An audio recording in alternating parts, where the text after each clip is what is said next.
The word jihad is mentioned in the Quran about 41 times.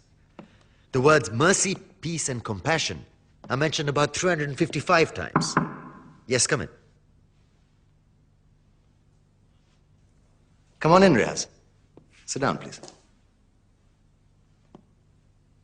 Contrary to popular belief in most Western cultures, Islam is a religion that preaches peace and tolerance. Yes, Patricia.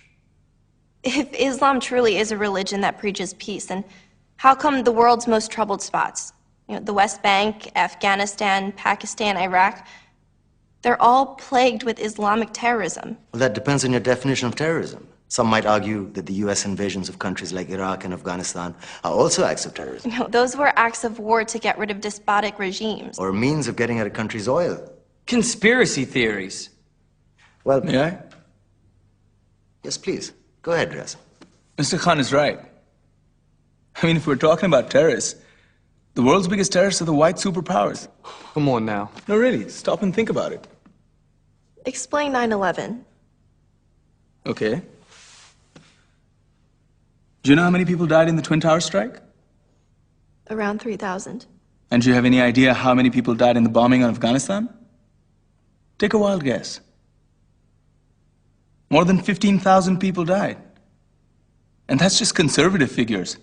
About 50,000 tons of explosives were dropped on innocent civilians. Men, women, children. Yeah, but that was because of the Taliban.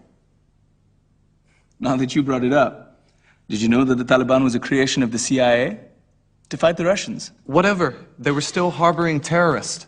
Yeah, right. Terrorists that were never found. Just like the weapons of mass destruction that were never found in Iraq. Do you want to get into the death toll in Iraq? 500,000 civilians and counting. And what do Britain and America say when they don't find these weapons? It's simple. They just say sorry. And still refuse to relinquish control of these countries. What are you trying to say? What I'm trying to say is that just because you're American, wear a fancy suit, and call yourself the president, doesn't make you any less of a terrorist. I'm saying that if you don't stop meddling in other people's countries, you will face a backlash. If Muslims like you feel that way, then why don't you get out of our country? We will. As soon as you promise to leave ours.